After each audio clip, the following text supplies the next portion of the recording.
Apresento-lhe a família dos felinos. Este grupo de carnívoro compreende a mais de 40 espécies divididas em várias partes do mundo. Eles vão desde o gato doméstico até o leão africano, que é considerado o líder real da família dos felinos. O leão também sempre foi símbolo de poder e nobreza através dos anos. Quanto ao gato doméstico, este tem a distinção de ser o menor e o mais comum dos membros da família. E ele tem um efeito muito maior na civilização do que qualquer outro membro da família dos felinos. É isso que vamos ver agora ao explorar sua história, longa e rica de fatos. Para contar a história do gato doméstico desde o início, temos que voltar 4.000 anos no tempo, até o Egito Antigo.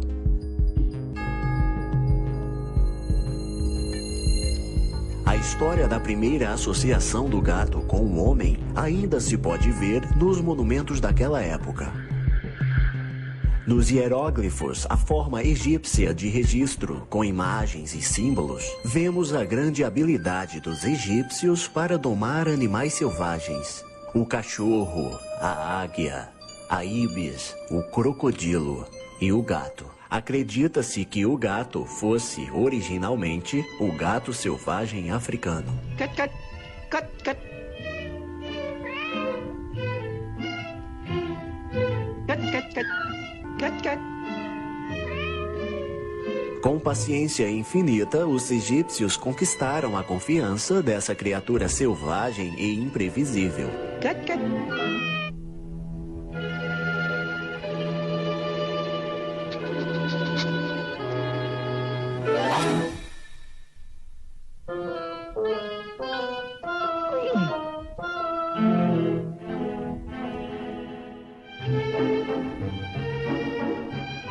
Mas até hoje ainda permanece a questão se foi o homem que adotou o gato ou se foi o gato que adotou o homem.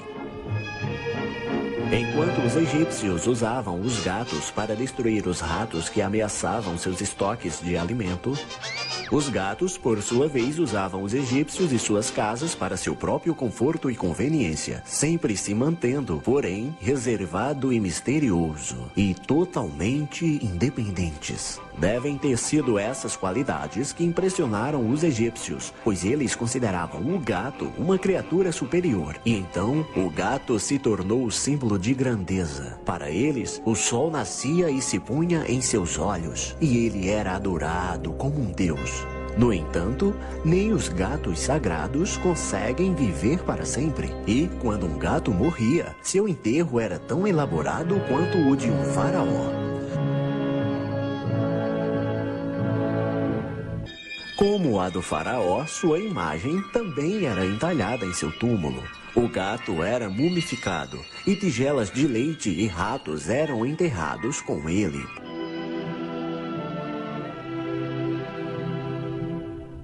Assim, mimados como eram, a população de gatos cresceu até que, enfim, os gatos eram mais numerosos que os egípcios. E era considerado um grande crime contrabandear um gato para fora das fronteiras do Egito. Naqueles tempos antigos, assim como hoje, às vezes as leis eram violadas. E sob risco de morte, os gatos eram contrabandeados pela alfândega egípcia. Estes ousados sequestradores de gatos eram mercadores fenícios, que navegavam em seus grandes navios de carga por todo o Mediterrâneo, vendendo e comercializando cabras, vidro, roupas, marfim, tesouros de arte, cerâmica e a mais recente novidade, combinação de animal de estimação e ratoeira.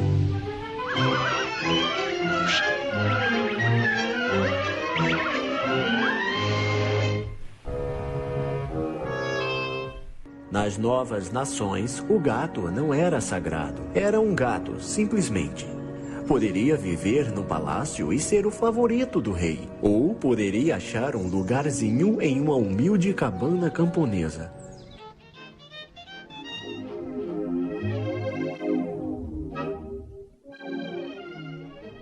Em diversos lugares do mundo, o gato egípcio cruzou com gatos nativos, criando novas variedades de raça.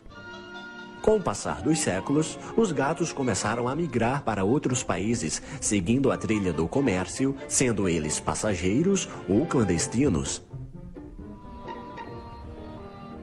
Um dos significativos capítulos da história do gato doméstico começou durante a Idade Média. Ele já era um animal doméstico comum em todas as grandes cidades da Europa. Sua contribuição foi tão fenomenal que, na verdade, mudou o rumo da história do homem. Através dos tempos, a própria existência do homem tem sido continuamente ameaçada por um inimigo traiçoeiro e mortal, o rato. Esses roedores destrutivos e malignos invadiram as cidades e espalhando a morte negra, a terrível peste bubônica, uma doença tão mortal que, a certa altura, uma única epidemia eliminou 1/4 da população da Europa. Assim, o rato já matou mais gente do que todas as guerras da história. A maior arma do homem contra este exército de destruição e morte era o gato, pois ele vinha naturalmente equipado para caçar no escuro submundo do rato. Com patas de veludo, ele se movimenta em silêncio. Seus bigodes sensíveis atuam como antenas, sentindo o caminho no escuro. As pupilas dos seus olhos se expandem sob qualquer partícula de luz. Com reflexos rápidos como um raio, ele ataca rapidamente.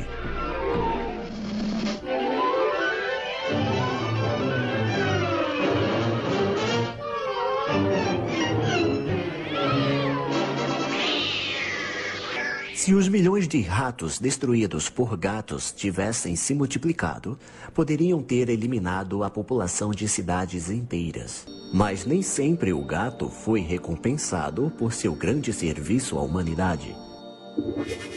Houve um capítulo negro na história de condenação e perseguição aos gatos. Uma idade macabra quando o mundo era cheio de estranhos medos e superstições.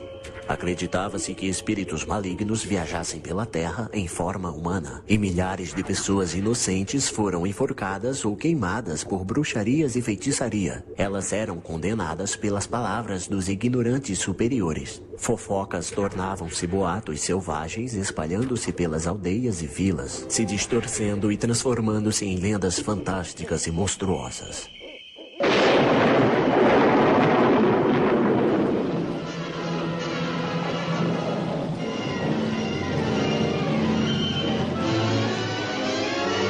Geralmente acreditavam que as tempestades eram causadas por pessoas que possuíam poderes sobrenaturais. Qualquer um que ousasse viajar à noite poderia ser acusado de magia negra e ser responsabilizado por qualquer doença ou morte na comunidade.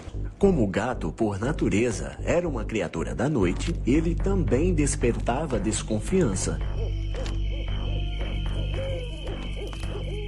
Muitos acreditavam que seus modos misteriosos e silenciosos eram características de maus espíritos e que seu olhar firme que atingia a alma deveria ser o olhar do demônio.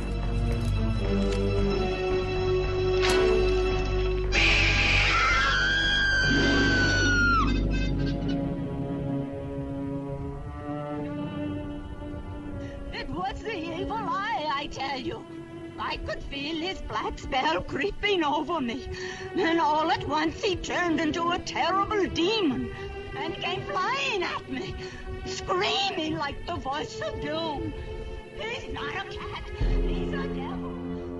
Não por culpa própria, mas o gato, que um dia foi venerado como um deus, também foi condenado como demônio e culpado pelos males do mundo. Centenas de caçadores partiram para destruir e matar bruxas em forma de gatos. There's one up in the tree. Get him! Hey, there he goes!